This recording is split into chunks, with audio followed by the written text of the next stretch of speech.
Assalamualaikum warahmatullahi wabarakatuh.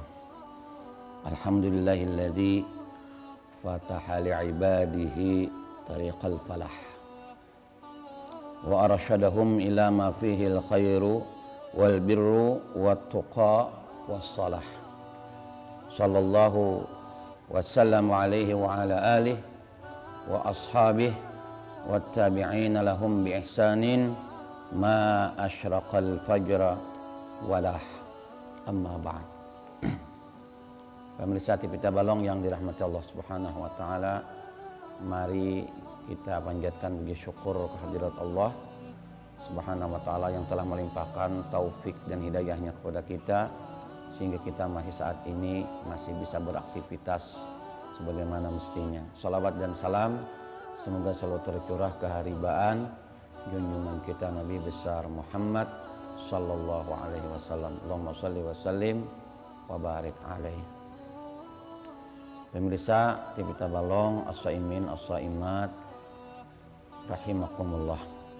Kali ini saya akan sampaikan kultum dengan judul membersihkan penyakit hati melalui ibadah puasa. Ada penggalan daripada hadis Rasulullah riwayat Imam Ahmad bahwasanya puasa itu dapat menghilangkan penyakit hati yang disebut dengan yuzhibna wa harramas sadr. Dalam hadis riwayat Imam Ahmad dapat menghilangkan penyakit hati. Tidak semua penyakit hati dapat dihilangkan dengan ibadah puasa.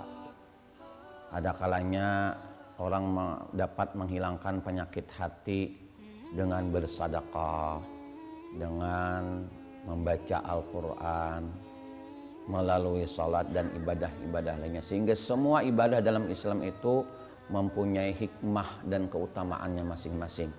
Nah, kali ini kita akan membahas tentang bagaimana puasa dapat membersihkan hati kita atau dapat menghilangkan penyakit hati yang ada dalam diri kita. Di antaranya adalah yang dimaksud dengan waharas sadr di sini, di antaranya adalah sifat manusia itu ada yang disebut dengan pemarah. Orang itu ada yang pemarah, itu adalah penyakit hati.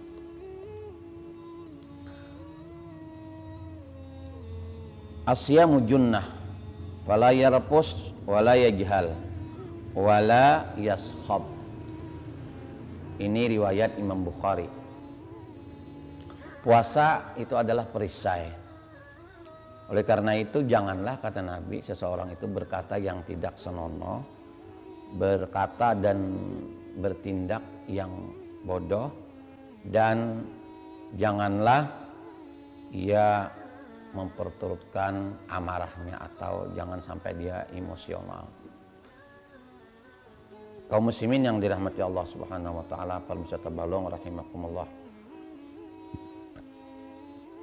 Apabila ada orang yang memancing-mancing bahkan untuk menantang dia untuk berkelahi, maka salah satu yang disarankan oleh Rasulullah adalah katakan kepada orang itu, inni shaim, aku sedang berpuasa. Banyak mungkin kita terprovokasi dengan pemberitaan, dengan kata-kata orang lain mungkin yang menyinggung kita.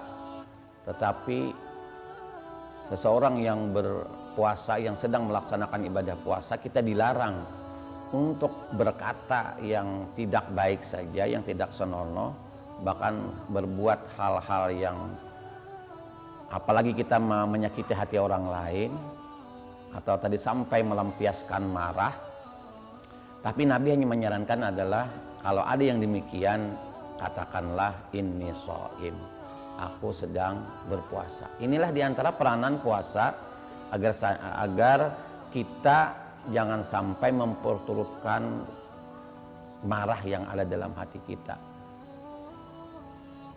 Jangan sampai kita terpancing untuk melampiaskan itu. Marah, kalau marah itu ada dua, ada kalau dalam hati terpendam itu namanya dendam. Tapi marah yang berkepanjangan itu ada dengan orang lain, marahnya tidak pernah hilang. Mungkin ada kebencian yang tidak pernah hilang di hati kita, itu namanya dendam. Tapi kalau hanya marah sesaat, kadang-kadang ini yang bisa menjadikan kita kalau sedang puasa ibadah kita menjadi tidak sempurna karena kita lampiaskan. Bahkan marah itu bisa membahayakan diri kita dan membahayakan orang lain dan bisa merusak. Biasanya kita orang yang kalau sudah dilampiaskan marah itu biasanya timbul terjadi penyesalan kalau sudah terjadi kerusakan. Nah, sebelum terjadi itu maka Islam di dalam menjalankan puasa katakanlah aku sedang berpuasa. Jadi puasa menjadi perisai, menjadi benteng kita untuk tidak melakukan hal yang dilarang itu. Karena marah adalah termasuk penyakit hati. Yang kedua adalah bagaimana warahas sadr itu kita juga menahan diri daripada dengki dan dendam kepada orang lain tadi.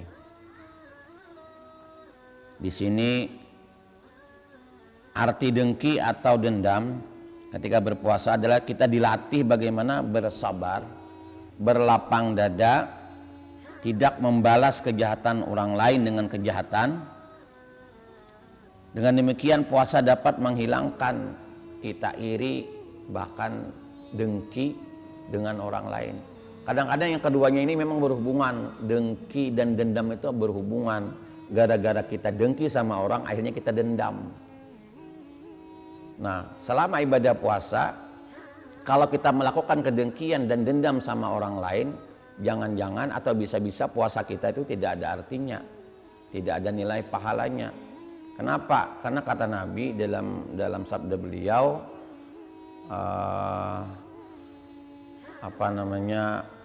innal hasada ya'kulul hasanat. Sesungguhnya kedengkian itu memakan amal baik.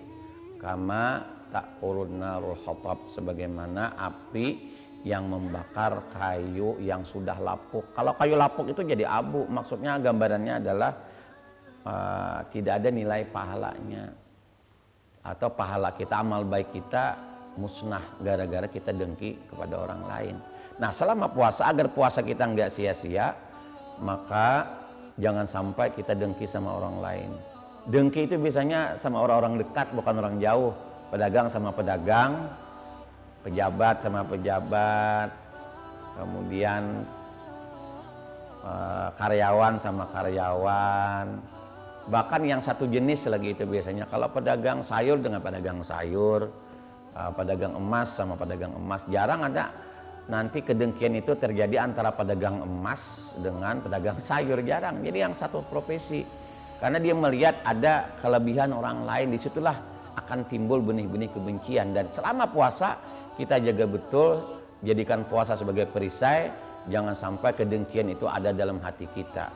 Kalau itu ada, nah bisa-bisa pahala puasa kita, amal kebaikan kita puasa itu bisa sia-sia atau tidak ada artinya.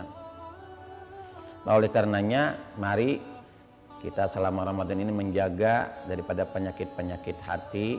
Jangan sampai kita melampiaskan marah, atau bagaimana kita menahan marah dengan ingat puasa. Bagaimana kita juga jangan dengki dan dendam kepada orang lain, karena itu bisa menghanguskan amal baik kita. Apalagi dendam itu bahkan digambarkan bagaimana dendam itu petir yang menyambar madu, bahkan madunya itu tidak bisa lagi untuk kita konsumsi. Itu artinya gambarnya sama tadi dengan kedengkian tadi, amal kita itu pecah, hancur lebur, tidak ada manfaatnya untuk diri kita. Dan mudah-mudahan kita bisa di bulan Ramadan ini, puasa kita bisa menjadi perisai kita untuk berbuat yang dilarang Allah, terutama penyakit-penyakit hati yang diantaranya adalah marah, iri, dengki, dan dendam. Pemirsa TV Tabalong yang dirahmati Allah, demikian kultum yang dapat saya sampaikan, mudah-mudahan ada manfaatnya. Salah khilaf mohon maaf. Wassalamualaikum warahmatullahi wabarakatuh.